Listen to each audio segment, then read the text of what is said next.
Alright, hello and welcome to my channel. This is an educational channel and we try to hook you up with info on great theories of everything, all-encompassing theories, grand unified theories, earth-shattering discoveries, and things that you probably never heard of before, but if you had, they would make a big impact on your life. We've been doing a lot of Bible decodes from the New Testament. I think today is number 175, and we've been exploring the ins and outs of the Roman origins hypothesis, which is becoming increasingly populated by scholars. That is, that the New Testament in whole or in part was written by the Romans, the Caesars, and particularly the Caesars of the Flavian dynasty. That is Emperor Vespasian and his two sons, Emperors Titus and Domitian, from 69 until 96 AD. And according to the theory, they wrote the Gospels and backdated them by 40 years as part of a psychological operation against the Jews. The Jews had been a major thorn in the side of the Romans ever since the Romans pulled in 63 BC, mainly because of their separatist monotheistic religion with their jealous and zealous God who had OCD and a number of smoking addictions that caused him to put his chosen people on a great many rituals and strictures, like a stricture against graven images. And this all clashed with the Romans. The Romans believed in freedom of religion, and in a certain way anyway. They believed in tolerating your religion, given that they had hundreds of nations under their umbrella. This is, mainly pragmatic, but they had, they believed in tolerating your religion as long as you made some type of effort to honor Caesar, and the Jews would not do that. Many Jews lost their lives refusing to do that, and they also would lose their lives if an important ritual or stricture was taken away from them. And so this led to constant uprisings, revolts, insurrections, and flat-out wars between the Romans and the Jews. And it culminated in 66 AD when three Jewish messiahs. Remember that the Jews were waiting for one or more messiahs in the first century due to a lot of prophecies in the Old Testament. And they were waiting for a military messiah, one that could lead them up to overthrow the Romans. And three real candidates came forward in 66 AD, and they kicked out the Herod King Agrippa from Jerusalem in 66 AD, sent them packing back to Rome, which caused Emperor Nero to send in the army under General Vespasian to quell the revolt. It literally took the Romans 7 years to take down the Jews for once and for all. 3.5 or so years under Vespasian, but then Vespasian was named the new emperor, and another 3.5 or so years under Vespasian's replacement, his son Titus. And General Titus was mainly responsible for the utter destruction of Jerusalem in 70 AD, and then eventually the final victory at Masada. And I know that's pronouncing it wrong. I can't remember exactly how to pronounce Masada, but that was in about 73 AD. Both Vespasian and Titus were actually wounded in battle in this war, and I believe after the war was over, they were just kind of like, I think I've pretty much had it with these Jews, you know, especially of concern to Titus is that he could never get the Jews to worship him. Now remember that Julius Caesar, Augustus Caesar, and Claudius Caesar had all been deified by the Roman Senate. And then in the future, both Titus and Vespasian were deified by law. They were made gods. They saw themselves as gods. Titus, though, could not get the Jews to acknowledge that. And so I think that was also part of the motivation to write this, write this fiction of a Jewish Messiah who, instead of being a military leader, was a prince of peace, and who believed in rendering unto Caesar what is Caesar's, to walking an extra mile with the Roman soldier's pack, to believe that the Roman centurion slave owner had the greatest faith in all of Israel, and to turn the other cheek to oppression, to admonish his God to forgive the Romans, and so on and so forth, at the same time as going outside the Jewish temple and overturning the tables of the Jews who were out there turning dirty Roman money into kosher Jewish money to bring inside the temple for the offering, and to overturn the commerce of the Jews who were out there selling small animals for the sacrifice inside the temple. So Jesus is taking direct aim at the Roman rituals, which he does even more in, getting away from the circumcision and getting away from all the kosher food laws, getting away from any type of separatism. These are all things that Jesus and Paul were both notorious for in the New Testament. And so at the same time that they wrote this New Testament, or particularly the Gospels, the Synoptic Gospels, Luke, Matthew, and Mark, really Mark, Matthew, and Luke in that order, and they also wrote a history of the war between the Romans and the Jews from 66 to 73 AD. And that book is called Jewish War in 7 volumes by a character named Flavius Josephus. He was a Flavian of the Roman dynasty of Caesars, the Flavians. He was actually an adopted Flavian, originally a Jewish military commander as well as a priest, who after surrendering to Vespasian,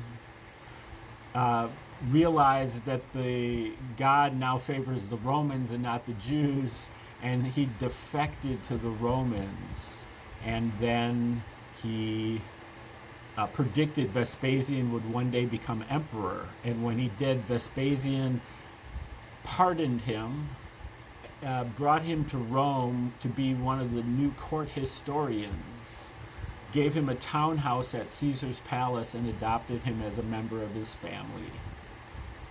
So Just from telling you that story, that means to me that Josephus is not to be trusted, because something like that would never happen. And that very thing does also happen to Yohanan ben Zakkai, who founded the school of rabbinical Judaism at Gophna, or I don't know how you pronounce it, but that was a campus for the examination of scripture, Torah, Jewish scripture, founded by the Flavians. And Ben Zakkai was the first, the first leader. And he also surrendered to Vespasian, prophesied that he would one day become emperor. And when he did, Vespasian hooked him up with this big land grant for, the study of the scriptures. But again, it's the same type of psychological operation. He wants to get, Vespasian and Titus want to get the Jews preoccupied with the scriptures away from the politics and military aspects. So the Romans wrote this New Testament. Again, it's a psyop, but it's not exactly purely like negative. The Romans wanted the Jews to be good citizens who paid their taxes, worked hard, and did not commit crimes.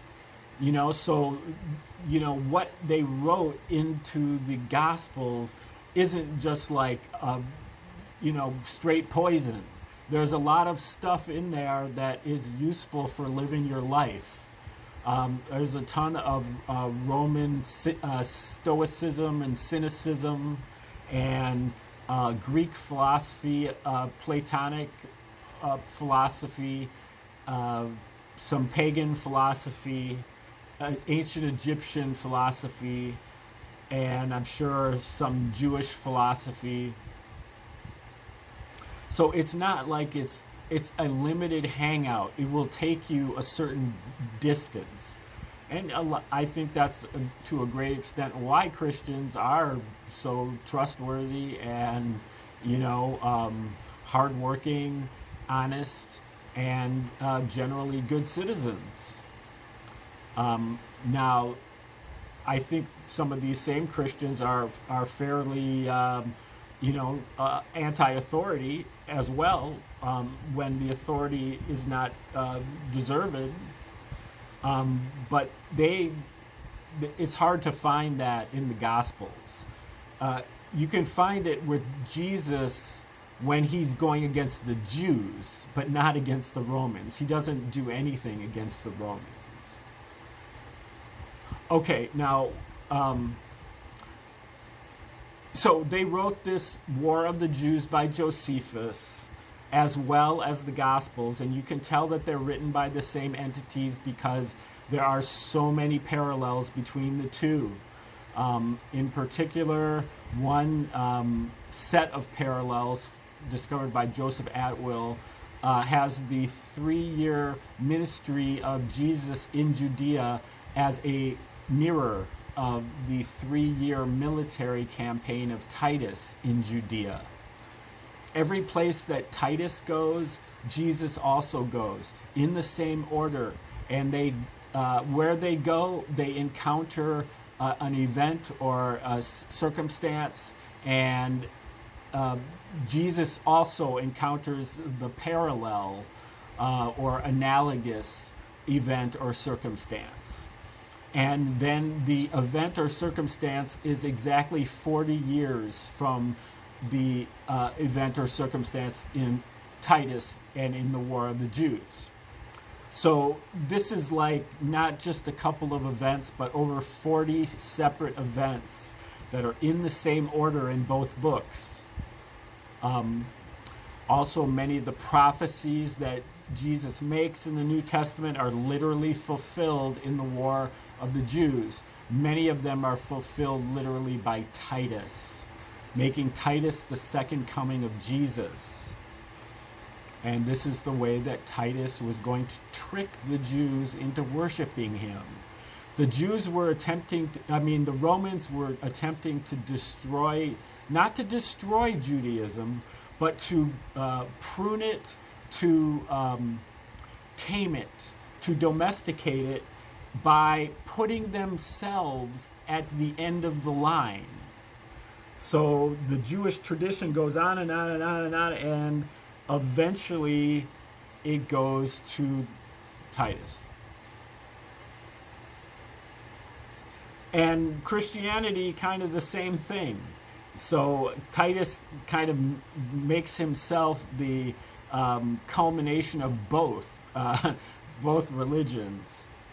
But and you can also see this in the work of Michael Menescot's in his books, Christianity's Origins. He goes further into the book of Luke and looks for parallels in War of the Jews. He found over 250 parallels between Luke and the War of the Jews.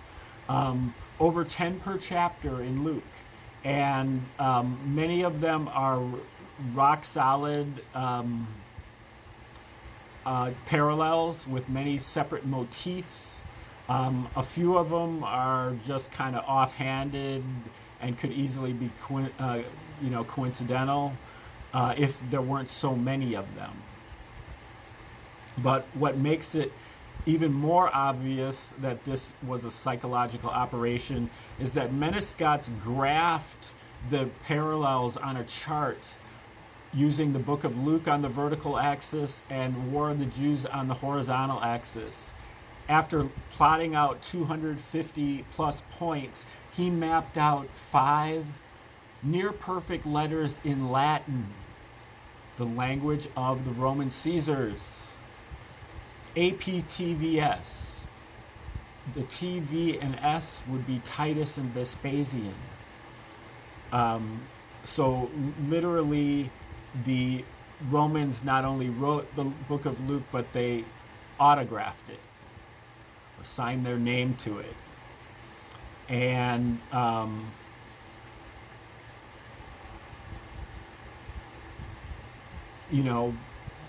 the more circumstantial evidence and evidence of, we showed the motive, the MO. The Romans had created a number of other religions, including rabbinical Judaism in the first century. This is exactly what they would do. They were masters of fake names and wordplay and typology and puns and riddles and enigmas. And so I can certainly imagine them sitting around at the court of the Caesars and laughing at their mean-spirited jokes that they make on the Jews with their coded messages. Also, the Gospels and Josephus are both written in Greek, which is the kind of the street language in Rome, much more so than in Judea. The Romans had a monopoly on publishing, on censorship, and on distribution. Nobody was writing anything in the first century if it wasn't sponsored by the Romans. The only other thing that was published in the first century of a historical matter was Josephus. Josephus and the Gospels they pretty much make our entire landscape of the first century. Historians are forced to use Josephus because there's no competition.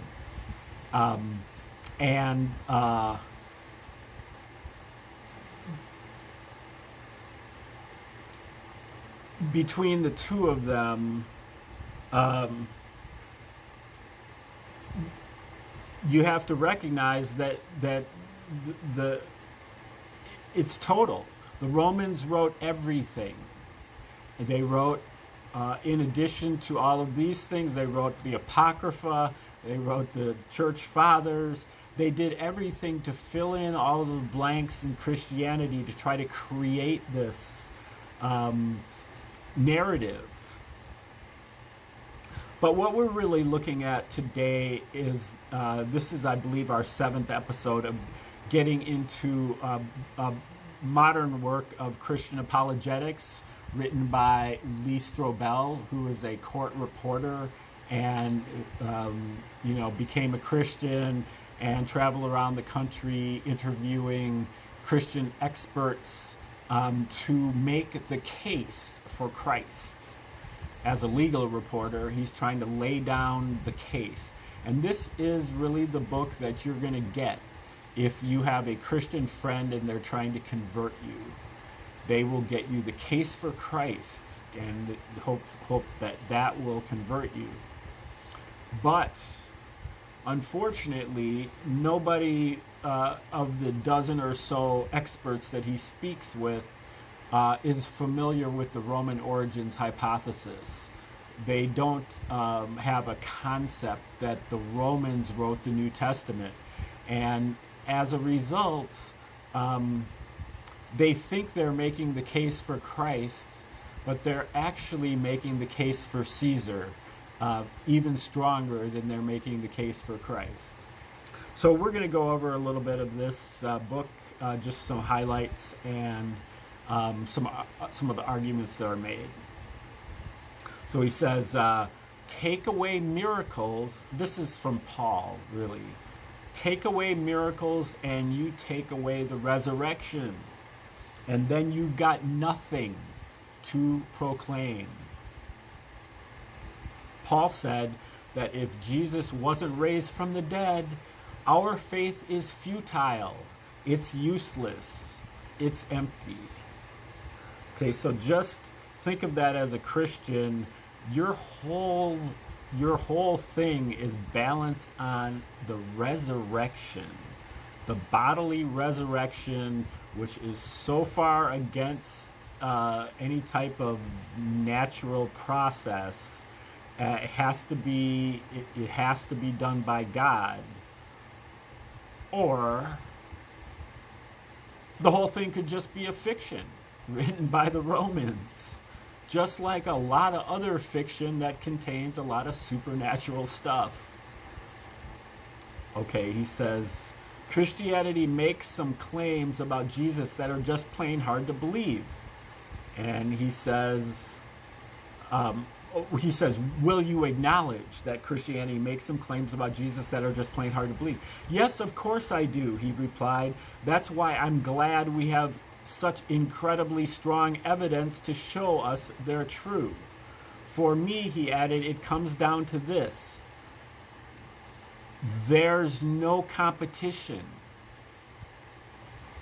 Okay, so he's referring to the incredibly strong evidence, which is quite laughable because I don't know. I wish I had money that I could pay somebody if they could provide me with any evidence for the existence of Jesus. Given the Roman origins hypothesis, all of the evidence for the existence of Jesus is Roman.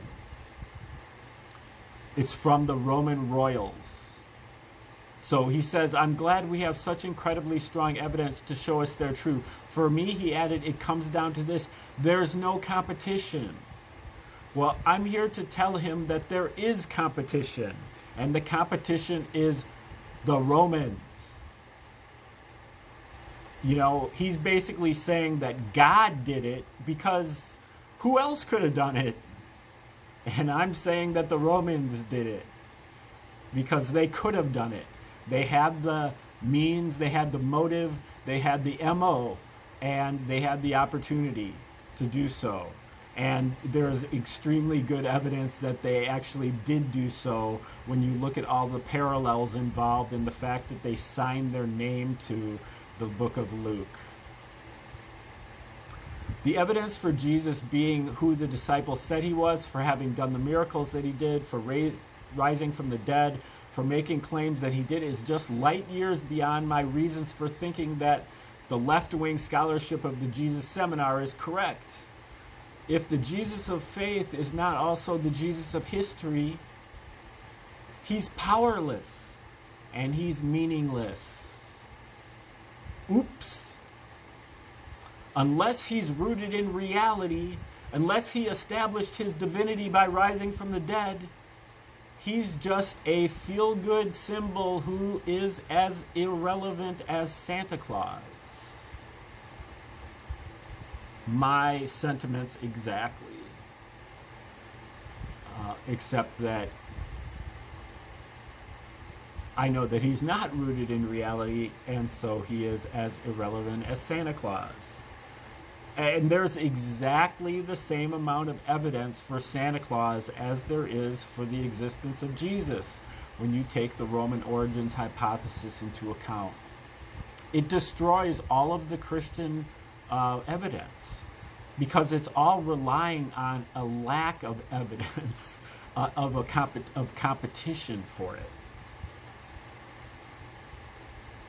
So it's almost like it is a hypothesis. The Christian point of view is the hypothesis, and the Roman point of view is the evidence. Jesus witnesses to the truth of his own sayings. Instead of basing his teaching on the authority of others, he speaks on his own authority. So here is someone who considered himself to have authority above and beyond what the Old Testament prophets had. So I guess he's setting up his point here. Why, of all first century figures, including the Roman emperors, is Jesus still worshipped today, while the others have crumbled into the dust of history? It's because this Jesus, the historical Jesus, is also the living Lord. I think they think that by saying it more often, it makes it more true. Because, again, he's not providing any evidence. The only evidence that he's providing is that Jesus eventually beat out the emperors, and it is more popular than the emperors are now. Well, you know, Jesus is and has always been intrinsically connected with the Romans and the Roman Church. So, you know, it's not really like Jesus was the justification for many of the Roman emperors and all of the Roman popes. So it's not like he's that the Roman emperors lost out or something like that. Okay. Next chapter.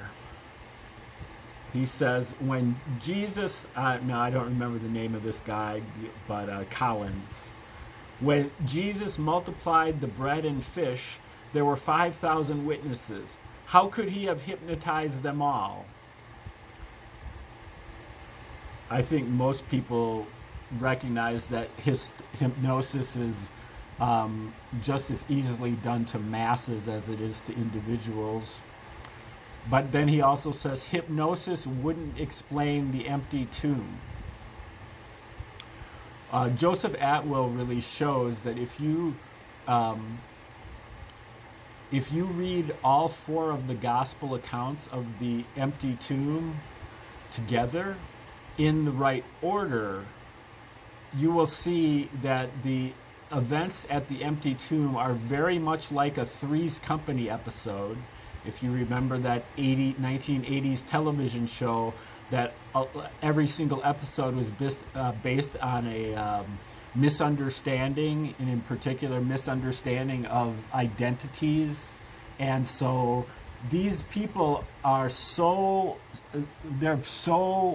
biased towards supernatural events that they saw each other as angels. And so all of everybody that's in the tomb, so I believe you have to read John first, and then you read Matthew, Mark, and Luke.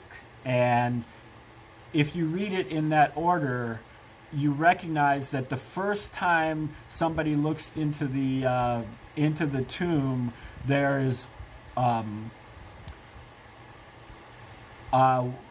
one angel in the tomb. The next time there's two angels, and the third time there's none. I'm not exactly sure I have that right, but I've done a video on it. But basically, they keep mistaking themselves for angels, and they basically concoct a whole story of an empty tomb when they were actually really at Lazarus's tomb, who was so-called resurrected by Jesus a couple of days earlier, and left his head soterion, or whatever it's called, and his bandages behind, in this John 11, in the story of Lazarus. And that's what they find in the empty tomb as well. So